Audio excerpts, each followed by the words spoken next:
Paint कर रहा होता है। वहाँ दीवार पर एक होल होता है, वो उसे पीओपी से भरने की कोशिश करता है लेकिन वो होल नहीं भरता। और तभी इस बिल्डिंग का केयर टेकर आता है। वो कहता है कि ये होल जिंदा है, इसे तुम भर नहीं सकते, इसके अंदर आत्माएं हैं जो भूखी हैं। पर वो लड़का उस केयर टेकर की बातों पर विश्वास नहीं करता। केयर टेकर वहाँ से चला जाता है और अब वो उस होल के अंदर हाथ डालता है। कोई उसका हाथ पकड़ लेता है और जब वो अपना हाथ खींचता है तो उसके अंदर से एक लॉकेट भी बाहर आता है, जिसे वो लड़का उठा लेता है। अब रात को उसकी दोस्त यहाँ पर आती है, जिसे वो घर पर लगी हुई एक पेंटिंग को दिखाता है। साथ ही उसे वो लॉकेट भी देता है, जिसे वो लड़की पहन लेती है।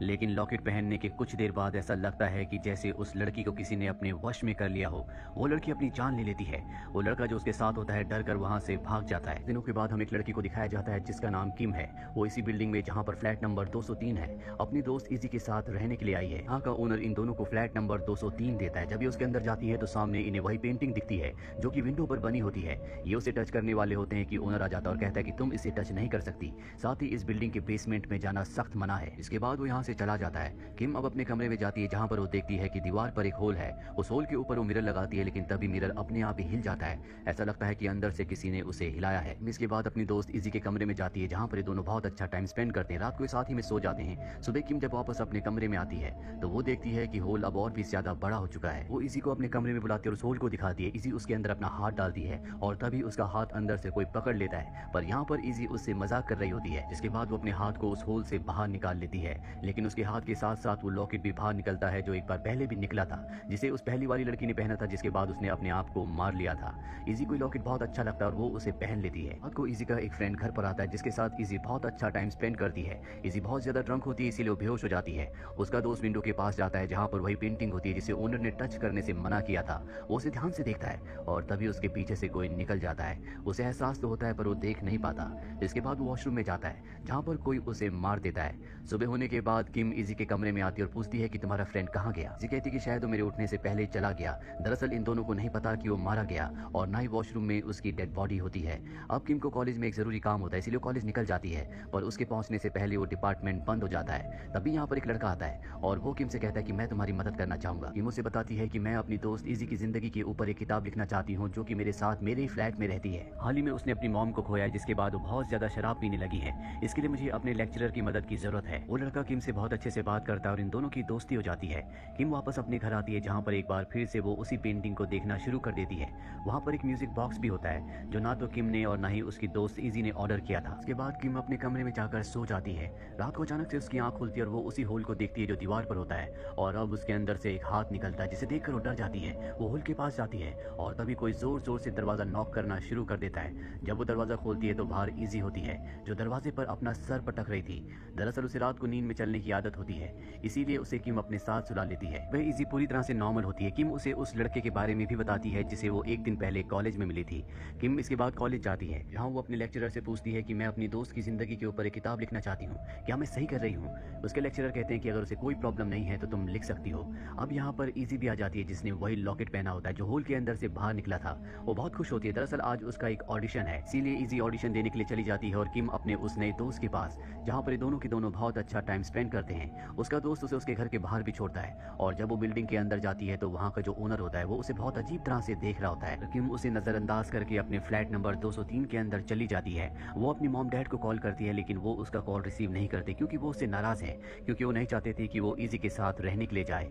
और अब वो अपने कमरे में जाती है, जहाँ पर अपने आप ही मिरर टूट जाता है। दरअसल इस मिरर को उसने होल के ऊपर लगाया था, जो अब टूट चुका है, और तभी उसे अपनी दोस्त इजी की आवाज सुनाई देती है। जब वो दरवाजा खोल कर देखती है तो वहाँ पर उसकी दोस्त इजी अपनी दोस्त के साथ बात कर रही होती है। इसके बाद वो सो जाती है। रात को अचानक से उसे आवाजें आती हैं और जब वो बाहर जाकर देखती है तो इजी नींद में चलकर नीचे बेसमेंट की तरफ जा रही होती है। किम भी उसका पीछा करते हुए नीचे बेसमेंट तक जाती है, जहाँ पर उसे इजी कहीं नहीं दिखती, पर जल्दी वो उसे ढूंढ लेती है। उसके हाथ में वही म्यूजिक बॉक्स होता है जो इनके फ्लैट में अपने आप ही आ गया था। वो इजी को होश में लाती है। इजी डर से कांप रही होती है। किम कहती है कि तुम्हें शराब पीने की आदत को छोड़ना चाहिए, ये सब कुछ शराब पीने से हो रहा है। इजी कहती है कि मैं आज के बाद कभी भी शराब को हाथ नहीं लगाऊंगी। किम अगले दिन अपने कॉलेज के नए दोस्त को ये पूरी की पूरी बातें बताती है। वो कहता है कि हमें नीचे बेसमेंट में जाकर देखना चाहिए कि वहाँ पर ऐसी कौन सी चीज है कि लिजी अपने आप ही नीचे खींची चली गई। और ये दोनों के दोनों किम के फ्लैट में आ जाते हैं, जहाँ पर ये देखते हैं कि बिल्डिंग का जो ओनर है वो इनके घर पर है और उस पेंटिंग की सफाई कर रहा होता है, जिसे छूने के लिए उसने मना किया था।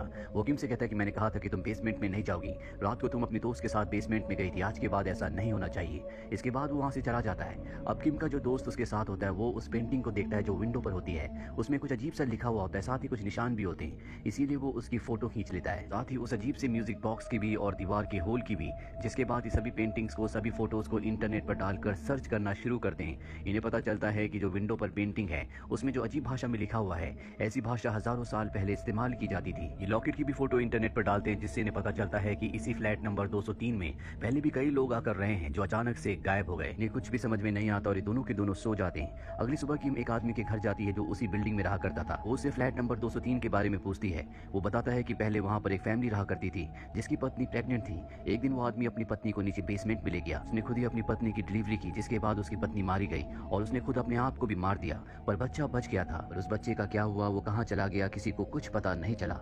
हैरानी की बात तो ये थी कि बिल्डिंग में सभी लोग मारे गए थे।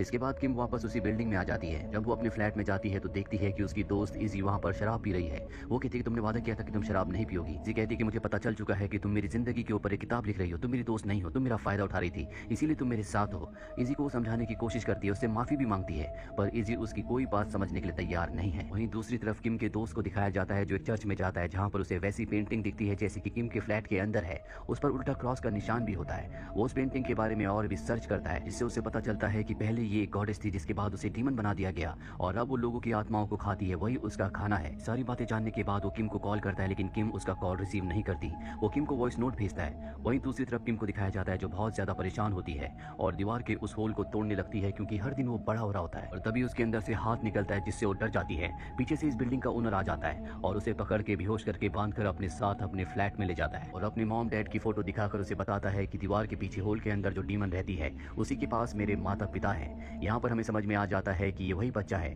जिसके बारे में उस आदमी ने कहा था, जो आज से कई सालों पहले इसी बिल्डिंग में रहा करता था। किम को बताता है कि आज से कई साल पहले मेरे माता पिता ने उस डीमन को गलती से हमारी दुनिया में बुला लिया था और वहाँ जो पेंटिंग है वही पेंटिंग के जरिए वो इस दुनिया में आई थी और दीवार पर जो होल है, उसी होल से वो दूसरों की आत्माओं को अपना खाना बनाती है। इसीलिए मैं यहाँ पर नए नए लोगों को रखता हूँ ताकि उसको खाना मिलता रहे और वो शांत रहे। अब तुम उसका खाना बनोगी। इसके बाद वो किम के ऊपर हमला करने वाला होता है कि किम उसे धक्का देकर यहाँ से निकल जाती है। किम का दोस्त भी अब बिल्डिंग में आ चुका होता है। किम को ढूंढने के लिए उसके फ्लैट में जाता है, पर वहाँ पर इजी होती है जिसे डीमन ने पूरी तरह से अपने कब्जे में कर लिया होता है। वो उसे धक्का देकर उसके ऊपर बैठ जाती है। किम कुछ देर बाद जब यहाँ पहुंचती है तो देखती है कि उसका दोस्त मारा जा चुका है, यानी कि डीमन ने उसकी आत्मा को अपना खाना बना लिया है। इजी यहाँ पर नहीं होती। वो समझ जाती है कि वो नीचे बेसमेंट में है। वो उसे ढूंढने के लिए नीचे जाती है। घर का जो ओनर होता है वो भी उसका पीछा करते हुए बेसमेंट तक पहुंच जाता है। उसके पास गन होती है जिससे वो किम को मारने वाला होता है। तभी उसके पिता की आत्मा, यानी कि ओनर के जो पिता जो सबसे पहले उस डीमन का शिकार बने थे, उनकी आत्मा अपने बेटे की गन को कंट्रोल करके उसी के सिर पर लगा देती है, जिससे वो खुद अपने आप को गोली मार देता है और उसकी मृत्यु हो जाती है।